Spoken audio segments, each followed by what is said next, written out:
Carly lived in New York for a long time. One day, she returned to her hometown to visit her parents. Walking in the park in the evening, Carly recognized an elderly woman who was sitting on the terrace in a summer cafe as her school teacher. Mrs. Dorothy taught English literature in high school. Carly sat down with the elderly woman and asked, "Do you remember me? I used to be your student." Mrs. Dorothy squinted, took a closer look at Carly, and said, "Yeah, I remember you as a high school student. And what are you doing now?" Carly replied, "I teach. It was you who inspired me to choose this profession." The elderly woman was surprised and asked curiously, "How did I inspire you? What was my impact?" Carly was taken aback by her former teacher's response and asked, "You really don't remember? Let me refresh your memory. It was during my senior year. I had already sent my application to several universities at once and made big plans for the future.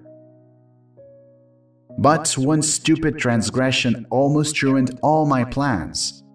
If you had acted differently then, my whole life might have turned out very differently than it is today."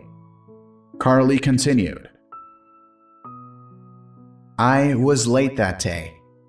Carly spoke on, and walking to class down an empty hallway. Suddenly, I saw an open locker. It belonged to a boy I had long liked. I didn't know how to be friends with him, and suddenly an opportunity struck that I could find out what he liked. I looked in the locker and saw his personal diary with a lock on it.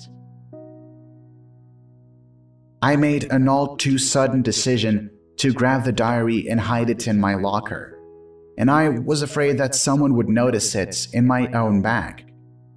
I planned to smuggle the notebook home in the evening, open the lock, and learn about all his secrets, but I didn't have time.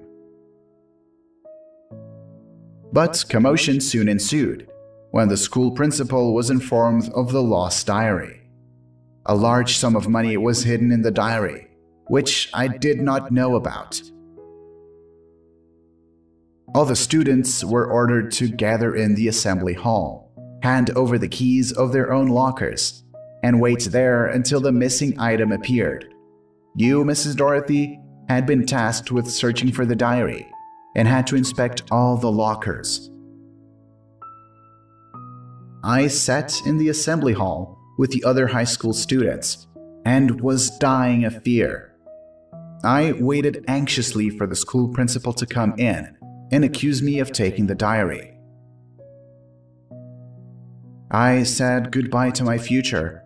For such a misdemeanor, I would have received a sentence with which I would not have been accepted into any college. But none of that happened. You returned the diary to the director. The director announced that the money had been found, and the culprit could not be determined. So, that day, you saved my future, my honor, and my soul. You didn't tarnish me as a thief and a worthless person. You never even talked to me about it. Then, I realized why. You, as a true teacher, did not want to humiliate my dignity, and as poetic as it sounds, I too became an educator. Impressed by the story, both remained silent for a moment. Then Mrs. Dorothy confessed, "I didn't know it was you. Before inspecting the lockers, I asked the guard to turn over the nameplates." One noble act can save not only a reputation, but the fate of an accidentally stumbling person.